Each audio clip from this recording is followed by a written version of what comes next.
Hello students, इस video में next chapter जो है आपका last chapter structure of atom, उसके स्टार्टिंग में मैं पहले आपको कुछ इंपॉर्टेंट टर्म्स और कुछ इंपॉर्टेंट न्यूमेरिकल कवर करवा देता हूं।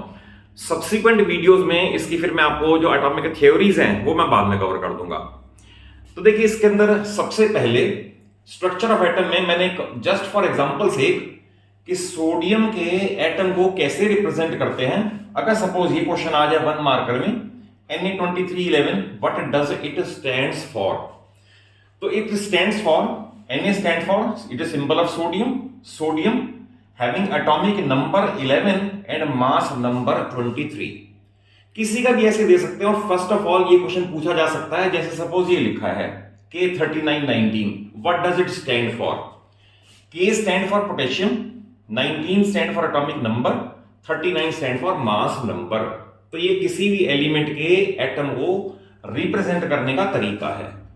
सेकेंडली, अगर कन्फिगरेशन वाइज शो करना चाहोगे तो किसी भी एटम का एक centrally located part which is called nucleus में proton which are positively charged और neutron without charge, they are contained inside the nucleus. Then electrons which are negatively charged, they revolve around nucleus in their own energy shells। ये जो circles लगे हुए हैं they are called energy shells, और जो dots लगे हुए हैं they stand for electrons। अब क्वेश्चन कई बार ये भी पूछ सकते हैं, क्योंकि बड़े ब्रॉड होराइजन में चैप्टर को समझना पड़ेगा। क्वेश्चन ये भी पूछ सकते हैं कि किसी भी एटम में पॉजिटिवली चार्ज प्रोटॉन्स भी हैं, नेगेटिवली चार्ज इलेक्ट्रॉन्स भी हैं, then why it is not having any charge? तो याद रखना atom always on the whole is electrically neutral because of equal number of protons and equal number of electrons। reason means जितना charge protons का है, positive charge है, उतना ही negative electrons के रीजन से भी होगा। इसलिए atom on the whole is electrically neutral. तो चार्ज जब आएगा तो वो आयन बन जाएगा। तो किसी भी एलिमेंट के एटम का कन्फिगरेशन वाइज रिप्रेजेंट करने का ये तरीका है। अब सबसे पहले डेफिनेशन आती है, व्हाट इज एटॉमिक नंबर। बहुत इंपॉर्टेंट डेफिनेशन है, थ्रू आउट 9th और थ्रू आउट 10th ये काम आएगी। Number of protons present inside the nucleus of an atom is called atomic number. ये आपके 9th की बुक में और इवन हर बुक में फर्स्ट 20 एलिमेंट्स के एटॉमिक नंबर, उनके नाम और उनके सिंबल्स गिवन हैं, आप उन्हें लर्न कर लें। Hydrogen, helium, lithium, beryllium, boron, carbon, nitrogen, oxygen, fluorine, neon, sodium, magnesium and so on. 20 तक आप याद कर लें, क्योंकि उसके बिना फिर केमिस्ट्री चलानी थोड़ी डिफिकल्ट फील होगी आपको। तो atomic number is the number of protons present inside the nucleus of an atom. But मैंने अभी बताया कि atom on the whole is electrically neutral, तो by virtue of neutral nature number of protons always equals to number of electrons also. क्योंकि दोनों का charge बराबर होगा तो दोनों इक्वल होंगे। Then what does mass number stand for? तो mass number is sum of protons and neutrons present inside the nucleus of an atom. That is ये फिगर इन दोनों का सम है, ये फिगर ओनली ये है। तो 1 मार्क का क्वेश्चन ये आ सकता है, calculate number of neutrons in this, number of neutrons in this, number of neutrons in this, किसी में भी। तो सिंपली जो यहां फिगर लिखी होती है ना, इट इज कॉल्ड सुपरस्क्रिप्ट, और जो यहां लिखी होती है इट इज कॉल्ड सबस्क्रिप्ट।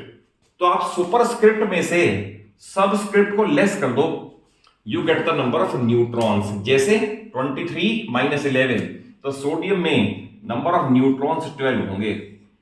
तो ये एटॉमिक नंबर क्या है, मास नंबर क्या है, ये आपको जस्ट एक इंट्रोडक्टरी बता दिया। और एटम का न्यूट्रल नेचर क्यों है, रीजन बीइंग प्रोटॉन और इलेक्ट्रॉन इक्वल है। देन ये देखो 4 टर्म्स हैं, 9th के स्टूडेंट में बहुत कंफ्यूज होते हैं, और उसे वर्ड टू वर्ड याद करना भी जरूरी है, समझना भी जरूरी है। आइसोटोप्स क्या है, आइसोबार्स क्या है, आइसोटोन्स क्या है, एलोट्रॉप्स क्या है। They all are they appear to be closely related, but हर टर्म का अपना मीनिंग है। देखिए आइसोटोप की डेफिनेशन मैं लिख नहीं रहा, जस्ट टू सेव टाइम मैं डिक्टेट कर दूंगा, आप नोट्स बना लेना। तो isotopes are atoms of same element, हाँ इंपॉर्टेंट मैं जरूर लिख देता हूं, atoms of same element having same atomic number, ये भी मैं लिख देता हूं, same atomic number but different mass number. अगर आप इतना ही याद कर लोगे ना तो इट मींस आपको याद है सारा कुछ। They are called isotopes. मैं रिपीट कर दूं, isotopes are atoms of same element, बहुत इंपॉर्टेंट है word same element, having same atomic number but different mass number. मैंने 3 एग्जांपल दिए हैं। एग्जांपल नंबर 1 में हाइड्रोजन के 3 आइसोटोप है, 1H1, 2H1, 3H1, सब में ये सेम है, ये it means atomic number same है, ये डिफरेंट है, तो ये डेफिनेशन क्वालिफाई कर गया। बट फिर मैं 1 मार्क्स क्वेश्चन पूछ सकते हैं, नंबर ऑफ न्यूट्रॉन हर एक में बताओ, इसमें 0, इसमें 1, इसमें 2, तो वो भी आप बता सकते हो। सेकंड एग्जांपल मैंने लिया जिसके ऊपर अभी मैं आपको न्यूमेरिकल भी कवर करके दूंगा, Cl3517, Cl3717। तो देखें क्लोरीन सेम है, सेम एलिमेंट, ये फिगर सेम है, सेम एटॉमिक नंबर, बट ये अलग अलग है, डिफरेंट मास नंबर। फिर कह सकते हैं इनका नंबर ऑफ न्यूट्रॉन कैलकुलेट करो, इसमें Cls कर दो 18, इसमें Cls कर दो 20, तो that is they differ in number of neutrons only. Then uranium का U23592, U23892, uranium same element, ये सेम है atomic number but different mass number. Similarly ऐसा क्वेश्चन भी आ सकता है, calculate number of neutron in this और in this और इन दिस और इन दिस। बट हाँ, एक 1 मार्क का क्वेश्चन और बड़ा इंपॉर्टेंट है, वो ये है, which fundamental particle means proton, electron, neutron, which fundamental particle is missing in simplest hydrogen atom. तो आप ये देखें 1H1 is called simplest hydrogen atom, और इसमें से इसका डिफरेंस 0 आ रहा है, यानी न्यूट्रॉन 0 आ रहे हैं। तो 1 मार्कर में ये पूछ सकते हैं कि 1H1 में क्या मिसिंग है, तो 1H1 में न्यूट्रॉन मिसिंग है। तो ये अबाउट आइसोटोप्स है। देन आता है आइसोबार्स। तो आइसोबार्स क्या है, मैं फिर लिख नहीं रहा, just to save time dictate कर देता हूं, आप नोट्स प्रिपेयर कर लेना। Isobars are atoms of different elements. अब ये मैं हाँ इंपॉर्टेंट लिख देता हूं, फिर different elements having same mass number, same उल्टा हो गया ना, इसमें था different mass number, same mass number but different atomic number. अगर ये इतना ही याद कर लोगे, इससे ही आपको जजमेंट हो जाएगा एग्जामिनर को कि आपको पता है। एग्जांपल देखिए, आर्गन, कैल्शियम, डिफरेंट एलिमेंट्स है, सेम मास नंबर 40-40 सेम है, डिफरेंट ऑब्वियस है, अगर 2 एलिमेंट अलग अलग हैं तो उनके एटॉमिक नंबर तो अलग अलग होंगे ही। Likewise neon and sodium both are having same figure 22, mass number same है बट एटॉमिक नंबर डिफरेंट है, तो they are pair of isobars. एक ये टर्म कभी कभी पूछ लेते हैं एग्जामिनर, अदरवाइज सीबीएसई की एनसीईआरटी में तो कंटेंट नहीं है, बट अगर कुछ नॉलेज एक्स्ट्रा हो तो कोई लॉस नहीं होगा, कम होने का तो लॉस हो सकता है, एक्स्ट्रा होने का कोई लॉस नहीं हो सकता। एक टर्म है व्हाट आर आइसोटोन्स। तो इसमें क्या है, isotones are atoms of different elements. फिर मैं लिख दूं यहां पर डिफरेंट एलिमेंट्स, और इसमें सिर्फ यह having same number of neutrons, they are called isotones.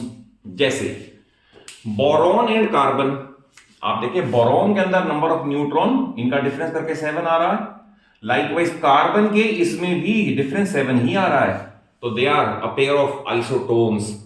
Likewise potassium, इन दोनों में डिफरेंस नंबर ऑफ न्यूट्रॉन 20 आ रहा है, और कैल्शियम इसमें भी नंबर ऑफ न्यूट्रॉन्स 20 आ रहा है, तो they are pairs of isotones. यानी isotones are atoms of different element having same number of neutrons. एक और टर्म है जो कि अभी 9th में तो यूजुअली यूज नहीं होती, बट आपको नॉलेज हो तो अच्छी बात है, 10th में तो इसकी डिटेल है, और अदर एक मैंने भी एक पूरी वीडियो भी एलोट्रॉप्स पे दे रखी है। अगर 10th के सिलेबस में अगर आप कार्बन एंड इट्स कंपाउंड की प्लेलिस्ट में जाओगे तो उसमें पूरी वीडियो इस पे है। नेक्स्ट है एलोट्रॉपी क्या है, एलोट्रॉप्स क्या है। तो एलोट्रॉप क्या है, किसी भी एक एलिमेंट की दो या दो से ज्यादा डिफरेंट फिजिकल फॉर्म्स हैं। मैं इसकी ज्यादा डिटेल नहीं बता रहा क्योंकि 9th में नीड नहीं पड़ेगी, बट क्लोजली रिलेटेड लगते हैं तो इसलिए पता होना चाहिए।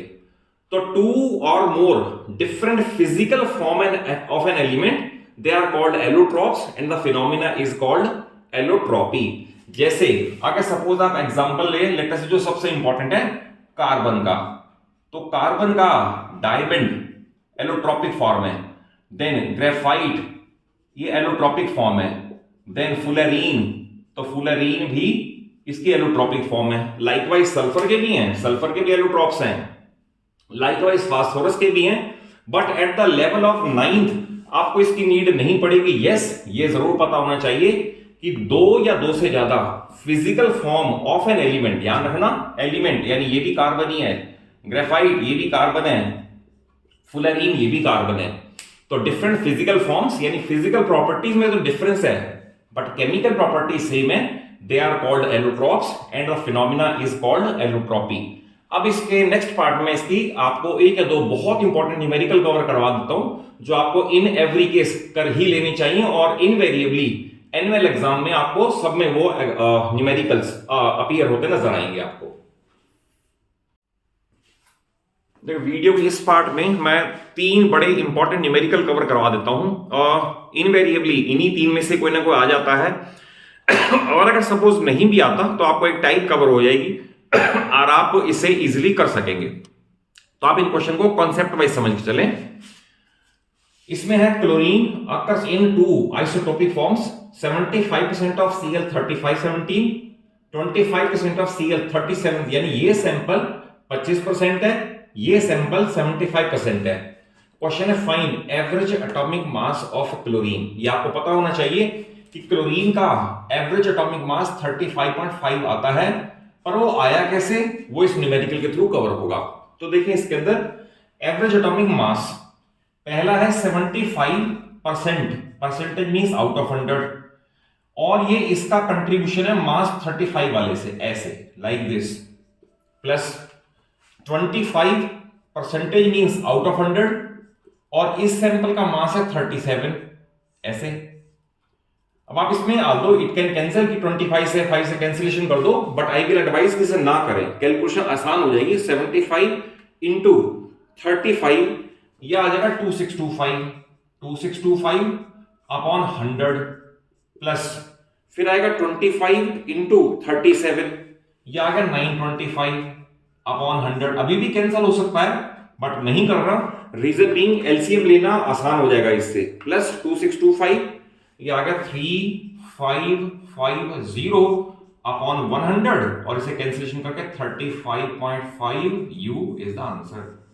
तो देखिए कैलकुलेशन करने में और टाइम सेव करने में भी आपकी बड़ी आप सोचना पड़ेगा। रीजन बीइंग अगर आप कैंसिलेशन करने लगोगे देन कैलकुलेशन में इतना टाइम लग जाएगा कि प्रॉब्लम हो जाएगी। तो आप इसे इस तरह से करें कि कैलकुलेशन में 100 एलसीएम में ही खड़ा रहे एंड देन उसको सिंप्लीफाई कर ले, ये सबसे इंपॉर्टेंट है। अब इसमें average atomic mass of sample element x है कोई सा भी, 16.2 यू है, और उसके इधर का दो आइसोटोपिक फॉर्म्स हैं, एक ये और एक ये। अब बताना दोनों की परसेंटेज कितनी है। क्वेश्चन है व्हाट इज परसेंटेज ऑफ, तो इसमें स्टार्ट ऐसा करेंगे, लेट पहला है सपोज 16.8 वाला, लेट 16.8 इज p%। अगर ये p% है तो देयरफॉर 18.8 वाला बाकी बचा हुआ होगा इज 100 माइनस p%। क्लियर? मान लो अगर ये 20 अब 80 होगा, 30 होगा, 70 होगा, 100 में से लेस करके आ गया। अब आपको इसी फार्मूले में एवरेज एटॉमिक मास गिवन है 16.2, यहां प्लेस कर दो, इज इक्वल टू इस वाले में p है आउट ऑफ 100 और इसके मास का कंट्रीब्यूशन है 16 लाइक दिस, फिर प्लस ये है 100 माइनस p आउट ऑफ 100 और इसका कंट्रीब्यूशन है 18 लाइक दिस। इसको भी सिंपलीफाई करने का तरीका ये है कि आप 100 एलसीएम लेके इधर ले आओ, जब यहां 100 मल्टीप्लाई हो जाएगा तो 1620 हो जाएगा ये, देन ये क्या बचेगा, यह बनेगा 16p plus 1800 minus 18p। Reason being 18 इनसे मल्टीप्लाई करेगा और 100 इधर आ गया। अब आप p की टर्म को इधर लाओगे तो माइनस का 18 और प्लस का 16, माइनस का 2 इधर आके प्लस का 2p हो जाएगा। फिर है 1800 माइनस 1620, ये आएगा 180। तो therefore p is equal 90। Therefore अगर p 90 आ गया तो हमारा आंसर आ गया। Therefore x168 is 90% and x188 is बाकी बचा हुआ 10%। तो ये इसका कंप्लीट एंड परफेक्ट सॉल्यूशन है। नेक्स्ट ब्रोमीन वाला भी इंपॉर्टेंट है, थोड़ी कैलकुलेशन उसमें ज्यादा है, अदरवाइज मेथड यही है।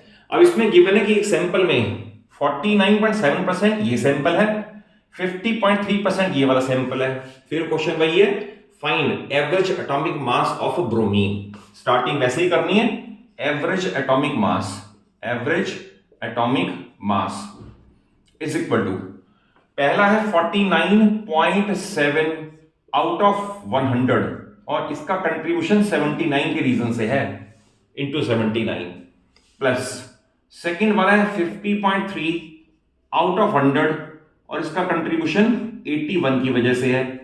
अब इसमें भी अगर कैंसिलेशन हो तो भी नहीं करनी, 49.7 इंटू 79 ये आ गया 3926.3 अपॉन 100 प्लस इसे भी कर दें 50.3 इंटू 50.3 इंटू 81, ये आ गया 4074.3 अपॉन 100 और इसे ऐड करके आएगा 3926.3 ऐड करके 8000.6 और अपॉन 100 तो ये आएगा 80.006 U और यही ब्रोमीन का एवरेज एटॉमिक मास है और यही फाइनल आंसर है।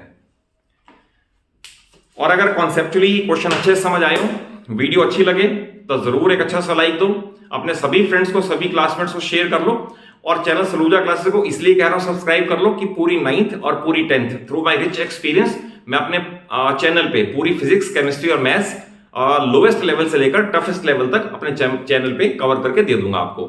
Thank you for watching the video.